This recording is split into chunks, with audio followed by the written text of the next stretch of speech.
All right, let's dive in. Today, we're getting inside the mind of Demis Hassabis, the co-founder and CEO of Google DeepMind. Because his vision for artificial intelligence is, well, it's way bigger than just smarter chatbots. He's aiming to solve some of the most fundamental challenges humanity has ever faced. You see, for Hassabis, the end game here isn't just about making a clever assistant. It's about using AI to crack the truly monumental breakthroughs. Take fusion energy, for example. He sees AI as the key tool to unlock these foundational problems for all of humanity. And he has this great term for them: root node problems. Think of them like the base of a giant tree. They are these fundamental scientific puzzles that, if you can solve them, unlock an explosion of benefits for civilization, changing everything from how we power our world to how we cure diseases. Now you might be thinking this all sounds a bit like science fiction, right? But it's not. His teams are actively using AI to go after these massive goals right now. We're talking about containing super hot plasma for fusion, discovering miracle materials like room temperature superconductors, and taking what they learned from AlphaFold to design new drugs. I mean, the ambition here is just staggering. Okay, so if AI is so powerful, what's the holdup? Why hasn't it solved all our problems yet? Well, the answer is this fascinating paradox. Today's AI is, at the same time, absolutely brilliant and deeply flawed. Hassabis has this perfect phrase for it: jagged intelligence. What he means is that their abilities are incredibly spiky and uneven.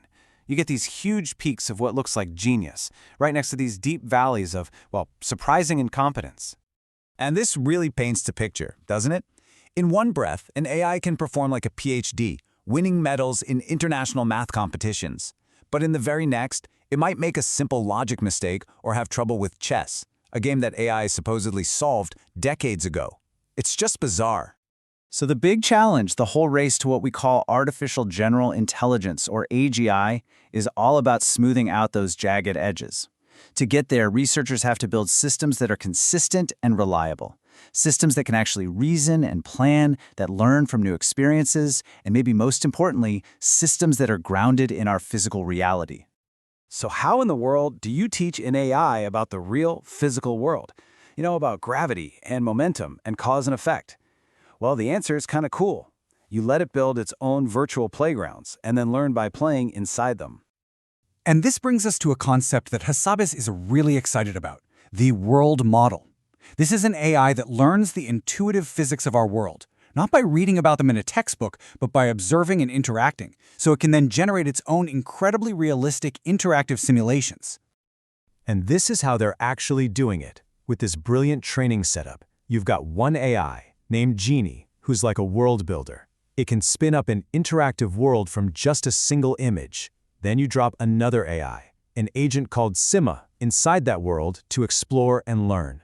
It's a potentially infinite training loop, which could completely solve the problem of not having enough data. All right, so once these systems actually become general and capable, Hassabis says we need to brace ourselves for a societal shift that will make the Industrial Revolution look like a tiny little blip on the historical radar. He's not just talking about a bigger change.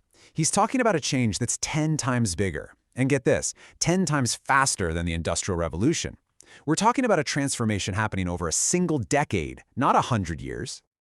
That kind of speed, that incredible pace, forces us to ask some really, really big questions, doesn't it? If AGI plus breakthroughs like fusion energy basically solves the problem of scarcity, what happens to jobs, to money, to our sense of purpose? The very foundations of our society might need a complete rethink. I mean, think about it. As Hassabis points out, the Industrial Revolution completely redefined our idea of what work even is. He argues we have to start thinking about new economic models right now, and ideas like universal basic income, that's just scratching the surface of the conversation we need to have.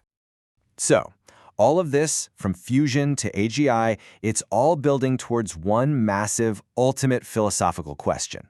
The one that seems to be the real driving force behind this whole quest. What are the true, fundamental limits of what machines can do? His work is really testing the limits of the Turing machine, the theoretical idea behind all computers. The core question is this: is there anything in the entire universe, our own minds included, that a machine simply cannot, in principle, simulate? And this is a really fascinating way to look at it. He doesn't see AGI as our replacement. He sees it as the ultimate scientific instrument, a kind of perfect mirror. By building this powerful artificial mind, we can hold it up to our own minds and finally understand what, if anything, is truly special and unique about human consciousness, creativity, and emotion. And so far, the evidence is pretty clear. Every time we've thrown a problem at computation that we thought was impossibly complex, from the intricate dance of protein folding to the ancient, beautiful game of Go, it's turned out to be computable after all. And this leaves us right back where we started, with that final profound thought. If everything, from the laws of physics to the feeling of joy, is ultimately just information, could a powerful enough machine simulate it all? And if it can, what does that really mean for us?